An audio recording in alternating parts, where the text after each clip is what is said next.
On my graduation day, I didn't cross the stage. I collapsed before I even reached the first step. One moment, the crowd was cheering. The next, the world twisted sideways, and I hit the ground with my cap rolling away like it was trying to escape the scene before I could. When I opened my eyes, harsh hospital lights burned above me. My gown was still on. My hands were trembling, and the doctor's voice cut through everything like a cold blade. "We called your parents, Victoria," but no one answered. No one came. While I lay there barely conscious, hooked to machines, my parents were out smiling in sunny photos, acting as if their daughter didn't just collapse in front of hundreds of people. Days later, still weak, my phone exploded with calls, 73 missed calls, all begging for the same thing. "Victoria, we need your help." But this time, I finally said no. I grew up in a house where love had rules, unspoken, uneven, and always tilted away from me. From the outside, we looked like the kind of family people envied. White fence, clean yard, smiling Christmas cards. But inside, I learned early that my worth came second, sometimes third, and often, not at all. My mother, Grace Hale, adored my younger brother Brandon like he was made of glass. "He's sensitive," she always said, smoothing his hair. "He needs extra care." And my father, Thomas, had a role prepared for me long before I understood it. "Victoria's the strong one," he'd announce proudly. But it never felt like praise, more like a sentence. Strong meant, help your brother. Strong meant, don't complain. Strong meant, swallow everything and smile anyway. I remember being 8 years old when Brandon shattered Mom's favorite vase. He cried loud, dramatic, instant tears. I tried to explain, but Dad cut me off with a sigh. "Victoria, just take responsibility. Your brother can't handle stress like you can." That night, I swept broken glass alone while Brandon got extra dessert. Birthdays were the same story. His came with decorations, themed cakes, 20 screaming kids, and a rented bounce house. Mine? A small cake on a paper plate and a tired, "We'll celebrate properly next year, sweetheart." Next year never came. The worst memory, though, was the winter I caught a fever so high I couldn't lift my head. I lay on the couch shivering while my parents rushed around getting Brandon ready for his school talent show. "Be strong, Victoria," Mom said, slipping his costume into its garment bag. "We can't disappoint your brother." They left me alone in a dim living room, heater clicking in the background, shadows stretching across the walls. I stared at the front door, foolishly waiting for it to open again. It didn't. Maybe that was the night I first learned what collapsing felt like, only it didn't happen to my body back then. It happened somewhere quieter, deeper. By the time I left for college, I carried that lesson like extra weight in my luggage. If someone needed saving, it would always be me. If someone needed to be sacrificed, it would also always be me. I didn't know it then, but my childhood wasn't just shaping me. It was preparing me for the day I collapsed on stage. The day my parents finally proved exactly how little they ever intended to show up for me. Leaving home for college felt like stepping into air I could finally breathe. Ohio wasn't glamorous, and my dorm was tiny, but it was mine. No Brandon slamming doors, no mother assigning me emotional chores, no father reminding me I was the strong one. For the first time, I woke up in a world that didn't ask anything from me, or so I thought. I worked 2 jobs to cover my tuition and rent morning shifts at the campus cafe, night shifts at the hospital, as a patient care assistant. It was exhausting, but it was my exhaustion, not something inherited or assigned. And in Ohio, people actually saw me. There was Nina Carter, my loud, sarcastic coworker who shoved sandwiches into my hands when I skipped meals. "Eat, Vic. You're human, not a rechargeable battery." And Elliot Brooks, the guy in my anatomy class who carried 2 extra pens because, as he claimed, Victoria's always losing hers. They weren't my family, but for the first time I understood how support was supposed to feel. Offered, not demanded.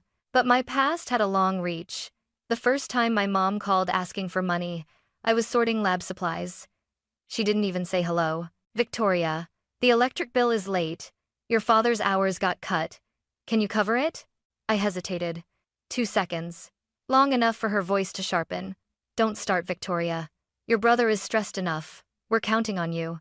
My stomach twisted. The leash had found me even 3 states away. I transferred the money. The next week it was Brandon's car repair. Then a credit card payment. Then rent money because Brandon's roommate bailed. And 2, every time I sent what I could, sometimes what I couldn't. Nina noticed before I did.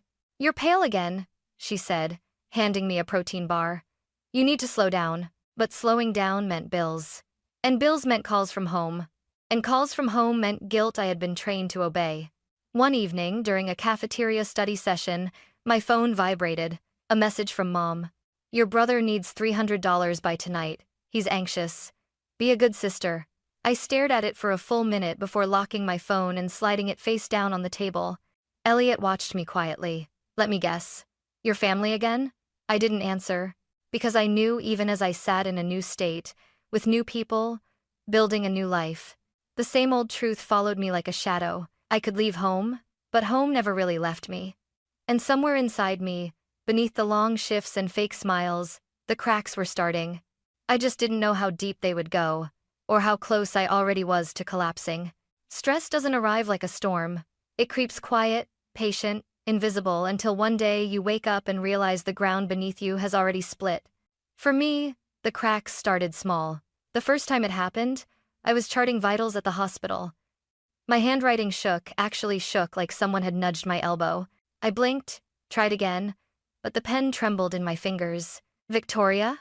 Elliot's voice drifted behind me. "You okay?" I forced a smile. "Just tired." But the truth was uglier. When I stood up, the room tilted. White walls bent like heat waves. My pulse hammered in my ears. And I grabbed the counter, pretending I dropped something. It passed.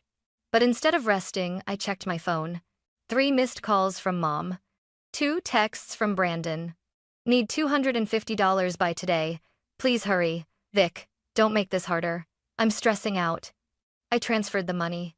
The cracks widened. Some nights at the hospital, I felt the kind of exhaustion that made my bones ache. I'd close my eyes for 1 second and jerk awake thinking I had passed out. But every time I reached for my phone to ask for help, the first messages I saw were always demands. Never.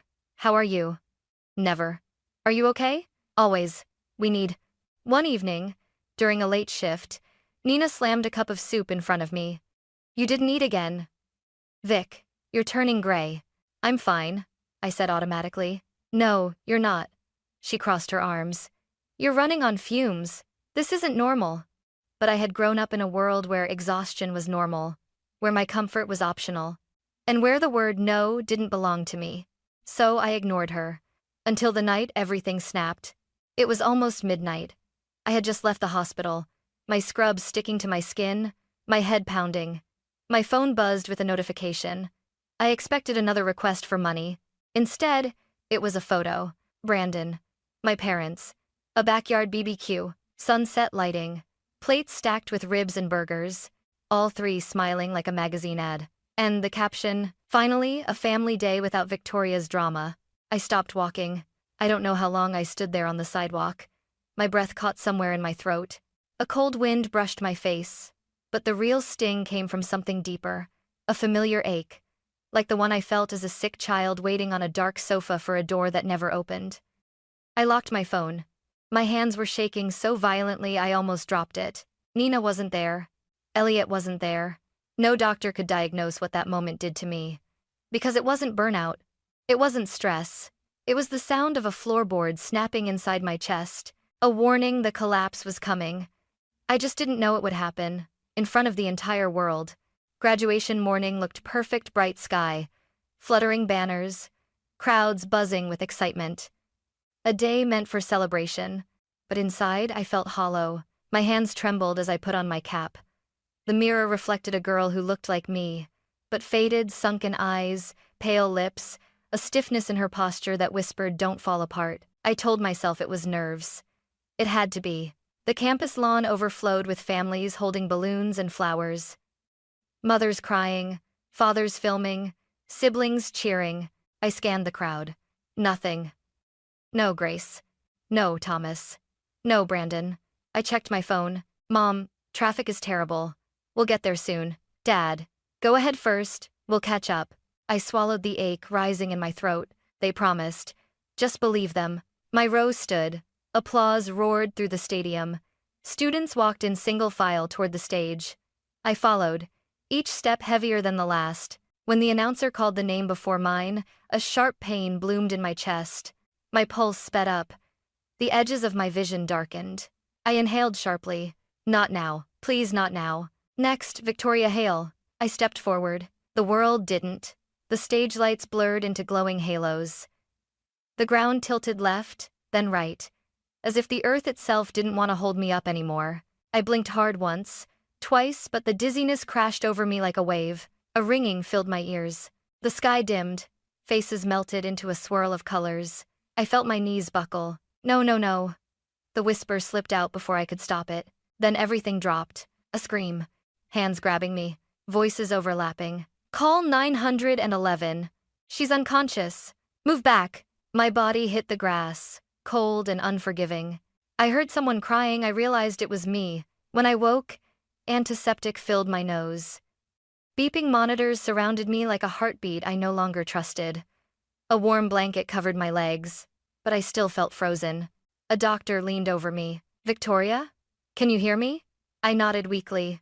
You collapsed from severe exhaustion, dehydration, elevated heart rate. Your body has been under extreme stress for a long time. His tone softened. You're lucky you didn't collapse alone. My throat tightened. I forced out the question even though I knew the answer would hurt. Did my parents come? The doctor hesitated long enough to tell me everything. We called them several times. A pause. No one arrived. Something inside me cracked, not loudly, but with a devastating quiet. The kind of break you don't notice until breathing hurts. Hours later, when the room dimmed and I could finally turn my head without feeling faint, I reached for my phone. One new message. Brandon had posted a photo. My parents smiling, laughing, plates piled with food. A sunny lakeside behind them. Caption. Great day with the family. No drama for once. They weren't stuck in traffic. They weren't rushing to me. They weren't thinking about me at all. They were celebrating. While I lay unconscious in a hospital gown, I stared at the photo until my tears blurred the screen. Not from sadness, but from clarity. My collapse didn't break me. Their absence did. And I didn't know it yet. But the real collapse, the one that would tear my life open, hadn't even begun. The hospital discharged me 2 days later. I walked out with shaky legs, a bag of medications, and a heaviness in my chest I couldn't name. The world looked the same, cars passing, people chatting. Spring air warm on my skin, but something inside me had shifted in a way I couldn't undo. When I got to my apartment, I collapsed onto the bed without bothering to take off my shoes. For the first time in years, I allowed myself to do nothing. No work, no studying, no responding, just breathing. But the quiet didn't last. My phone buzzed. Once, twice. Then, non-stop, so violently the device rattled against my nightstand, like it was trying to claw its way into my hands. Annoyed, I finally picked it up. My screen flashed. 75 missed calls. My stomach knotted. Mom, Dad, Brandon, home, all repeated dozens of times. Then came the messages, hundreds of them, loading one after another. Victoria, why aren't you answering? This is serious. Call us back now. You can't ignore us like this. Brandon needs help. You have to pick up. Of course. It was never about me. Not when I collapsed. Not when I was lying in the ER alone.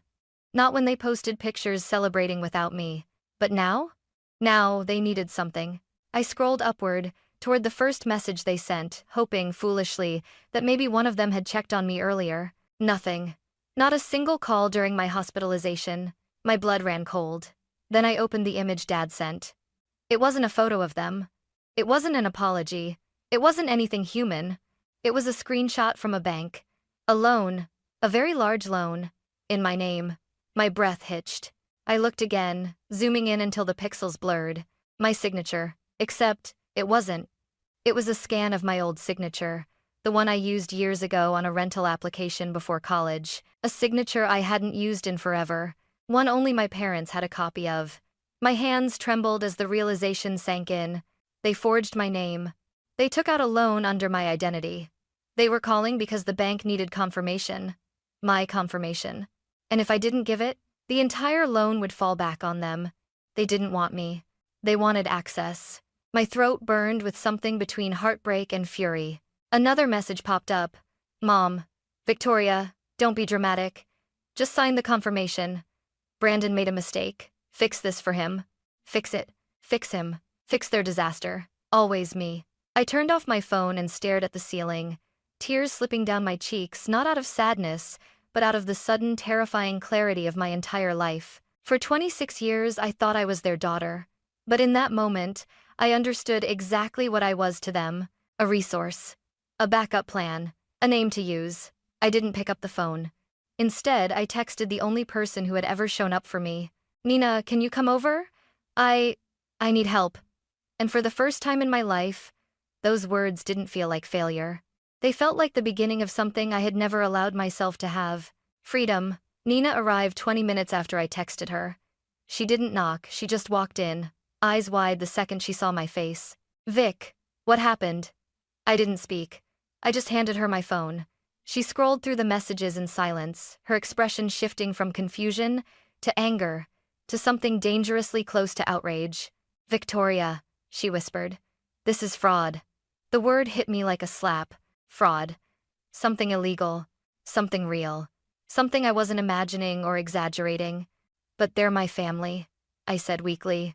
Exactly, Nina snapped. And they still did this. She sat beside me on the bed, her voice steady but fierce. We're not letting them bury you under this. Not again. She helped me open my laptop and call a financial attorney she knew through her cousin. My hands shook the whole time. I had to hold the phone with both hands just so it wouldn't fall. When the attorney appeared on video, he didn't even blink when I showed him the loan documents. This signature is scanned, he said. Clear, professional, certain. They had no legal authorization. You are not responsible. They impersonated you. This is identity fraud. Identity fraud. The room tilted for a moment, but this time it wasn't from exhaustion. It was realization.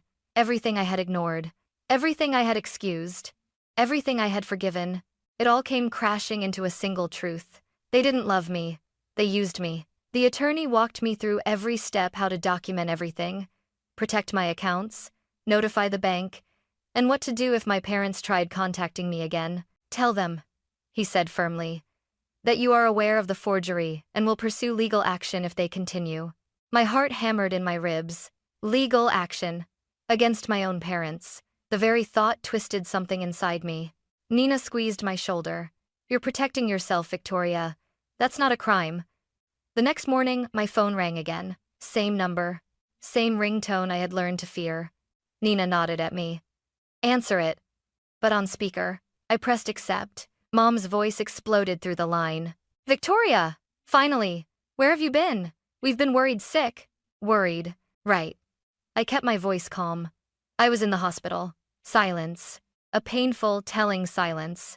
Then a throat cleared. Well, yes. But Victoria, listen, Brandon is in trouble.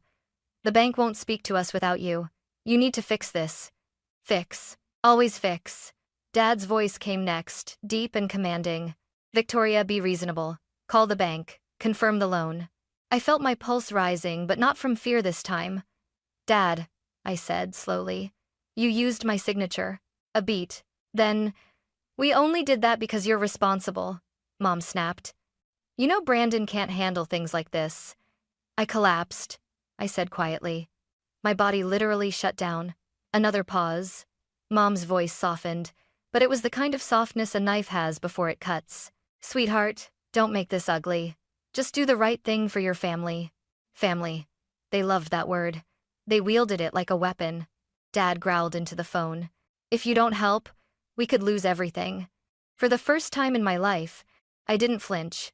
I spoke to an attorney, I said, my voice steadier than I felt. What you did is illegal. You forged my signature. If you contact me again about this loan, I'll take legal action. Mom gasped.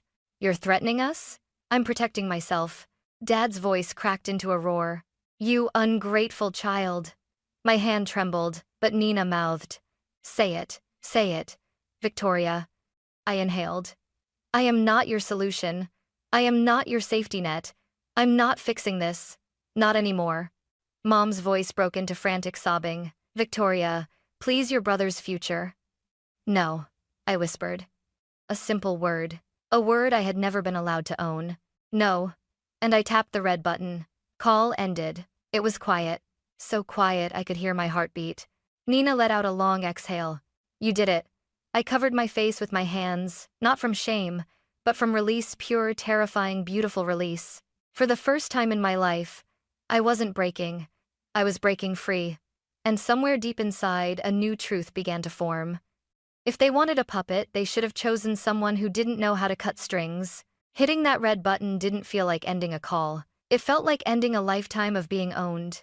But freedom, I learned, comes with echoes. The moment the call disconnected, my hands trembled not from fear, but from the shock of hearing my own voice stand up for me. Nina wrapped an arm around my back, grounding me. Breathe, Vic, she whispered. You didn't destroy anything. You just stopped letting them destroy you. For the first time in days, my lungs actually filled. But I wasn't done, not yet. There were still ties to cut. Ties they had wrapped around me so tightly I didn't even know where I ended and they began.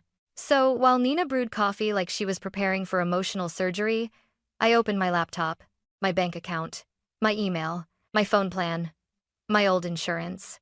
All the shared accounts I didn't realize they still had access to, and I began severing them one by one. First, I changed passwords. Then I removed backup numbers. Then I deauthorized every device with my parents' names attached. Every click was a liberation. Every confirmation box was a breath. Every "are you sure?" felt like the system asking if I wanted to save myself. Yes, I was sure. By noon, I had removed myself from everything. Then came the hardest step, calling the bank. I sent them the attorney's report, the forged documents, the timeline, everything. The representative on the line was sympathetic. Miss Hale, we understand. You are not responsible for this loan. We will flag your account for fraud protection. Fraud protection. Protection from my own parents. When I hung up, Nina squeezed my shoulder proudly. That's it. They can't touch you anymore. But she was wrong. They could still try. My phone buzzed again, messages despite the call block. Unknown number. Victoria. Answer. We're desperate. Another. You're ruining this family. Another. You owe us this. After everything we've done for you. Everything they've done? I laughed, a small, humorless sound that hurt on the way out. Nina peeked over. Anonymous numbers? Yeah. She held out her hand. Give it here. I passed my phone. She blocked every message, every number, every loophole. Then she placed the phone back in my palm gently, like handing something fragile to someone learning how to hold it again. You get to choose who has access to you, she said. And today, you chose you. Later that evening, a text from my old neighbor, Mrs. Lowell, came through a number I didn't recognize at first. Your family is in chaos. Brandon is yelling at your father. Your mother is crying. They didn't expect you to walk away. I stared at that message for a long time. Once, I would have run back. Once, I would have apologized. Once, I would have paid, soothed, rescued, fixed. Now, I set my phone down, made myself a cup of tea, opened my window, let the breeze fill my apartment with something I had never truly felt before. Peace. I wasn't their solution anymore. I wasn't their possession. I wasn't their foundation to stand on. I had cut the chains. And somewhere deep inside, for the first time in my life, I felt something blooming, a future that finally belonged to me. Freedom didn't arrive like fireworks. It came quietly, like the first inhale after being underwater too long. The morning after I cut ties with my parents, sunlight spilled across my apartment floor in a way I had never noticed before. It wasn't brighter, but it felt warmer, maybe because, for the first time in my life, I wasn't waking up to someone else's crisis. Just my breath, my space, my choice. I moved slowly that week on purpose. My body still ached from the collapse, and my heart was bruised from the truth I finally faced. But for once, I let myself rest. I let myself heal without apologizing for it. I went to therapy, officially.